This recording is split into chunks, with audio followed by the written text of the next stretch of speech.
Hey guys, hope you're well. It's Shiv Haria here from Lifestyle Property People. I just wanted to share something with you. I've had a number of calls with a couple of clients over the last, or potential clients I should say, over the last couple of days. And the same theme keeps coming up. That theme is twofold. The first is the market going to crash? You know, is now the right time to be buying property?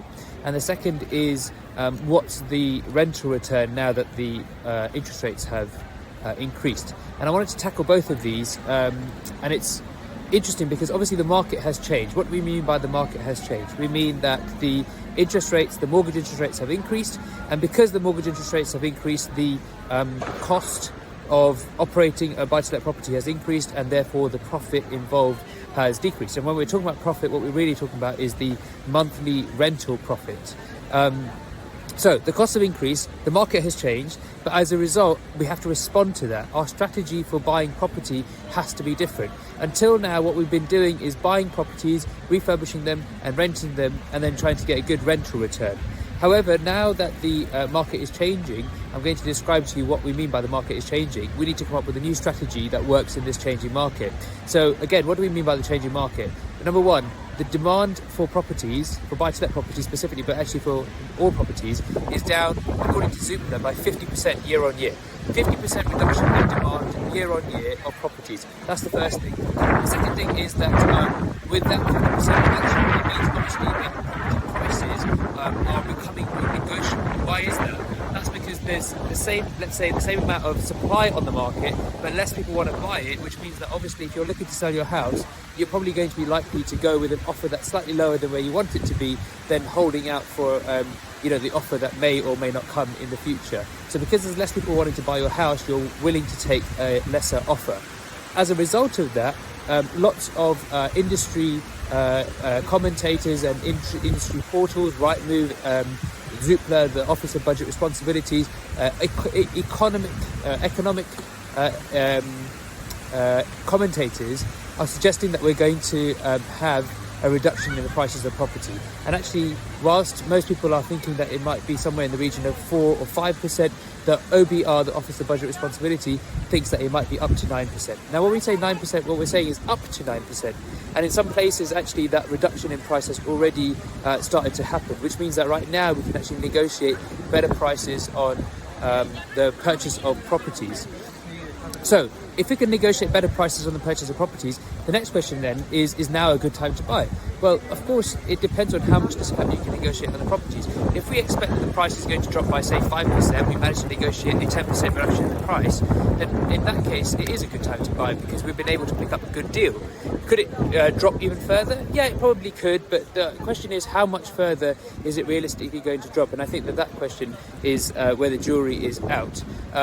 Though, if you ask me, the answer to that question is, realistically, why would property prices decrease? Property prices would decrease if the economy wasn't strong and if rates were remaining high. What we're seeing already is that the rates for mortgages have already started to decrease, and we think that they're going to continue to decrease over the following year.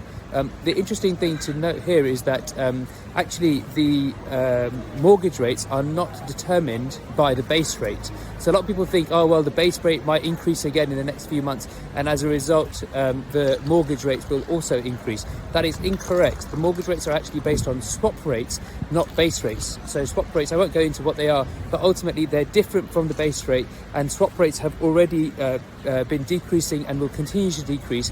That's why mortgage interest rates will continue to decrease. So if mortgage interest rates are continuing to decrease, we don't have the volatility that we did from the previous Prime Minister Liz Truss and all of the antics that happened during that time. We now have a stable Chancellor, a stable Prime Minister in office who can give us that clarity, who can give us that stability.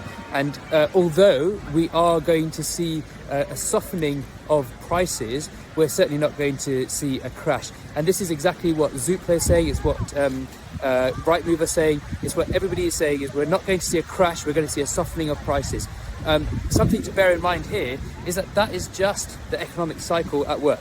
Nothing to worry about. The economic cycle goes through peaks and troughs, and sometimes those peaks and troughs are shallow, which is where we are right now, shallow trough, and sometimes they're deep, which is when we're trying to go into a recession, a big recession or a crisis. We're not in that place right now, and it's nothing to worry about, to be concerned about. But this is the important thing. People who do make a decision right now and decide to buy are going to win, because the rest of the country is sitting on tenterhooks. They're sitting on their edges thinking, well, we don't know what's going to happen right now, let's just sit on our hands. And because they're sitting on their hands, they're not going to be able to negotiate the good deals. Whereas, of course, if you buy when no one else is buying, you can negotiate a better price and you can get involved at a better price point. Now, what did I say about the strategy changing? What I mean there is that until now we've been trying to get the rental returns to work on a monthly basis. Now what we need to do with the market the way it is and the mortgage rates the way that they are, although they're decreasing, they're still higher than they were. And now what we need to do is we need to switch to making our profit when we buy property at a discounted price. So let me give you an example. Imagine that before, 12 months ago, we could have got a mortgage rate of 3%, and that meant that the mortgage was, or that meant that the profit that we would make on the property, let's say, would have been £3,000 a year. That's low, but let's just say, for this hypothetical scenario, £3,000 a year. Now that the mortgage rates have increased, now our profit's going to be £2,200 a year. And we say, oh my God, we're going to lose £800 a year, which, you know, it doesn't sound like a huge amount of money, but £800 on £3,000 is quite a large amount. 8, 16, 24, 32, it's almost 25%. So what we're looking at is we're going to it's more than 25%. We're going to lose 25% of our profit. However, although we're going to lose £800, if we can save, say, £8,000 by buying the property now, we can ride this storm out for 10 years before it actually starts to make us a loss. So the strategy right now is to buy it at £8,000 cheaper, make 10 years of return in 1 year, and then just hold. Why? Because in 2 years' time, when that property comes for a refinance, you can refinance that back onto a normal deal. It probably won't be 3%. Let's face it, the times of 3% mortgages, buy-to-let mortgages may be done, but it might be, say, 4%. Now, if it's 4% instead of 3%, it means that instead of getting a £3,000 profit, we're not going to be getting a £2,200 profit, but we're going to be getting a £2,700 profit. Okay, cool. So that's not that bad. And the fact of the matter is that if we can deal with the fact that we're going to buy the property a lot cheaper right now, we can then move on to understanding that is the strategy right now. Buy the property now at a discounted price when no one else is buying it. And of course it means we're going to have to take a lesser rental profit over the next year or two. But in 2 years' time, when the rates return to where they're supposed to be, we'll then be able to benefit from the rental returns as well. Now, why does this work? This is really important. It works because, and we've mentioned this a number of times, the rental profit typically only accounts for about 20 to 25% of the overall return in the investment property, in a buy-to-let property, over the next 10 years, over a 10-year period. So what that means is, if you're losing a little bit of your rental return, you might have gone down from, say, 25% to 20%, but you're still getting the other 75%. So really, you haven't lost a huge amount. You've lost a little tiny bit, and actually you've got a lot of growth that's going to happen as a result of the prices increasing, as they have done for the last hundreds of years, over the next couple of years. So that's what we need to do. That's what the change in strategy needs to be. If you're interested in having a chat with us, then get in touch now. We're going to be launching a new campaign very, very soon, and it's going to be a good time to buy. I'm really excited. We're buying houses ourselves, and we're seeing those discounted properties for our clients. Maybe if you want to get involved, get in touch. Speak soon. Bye-bye.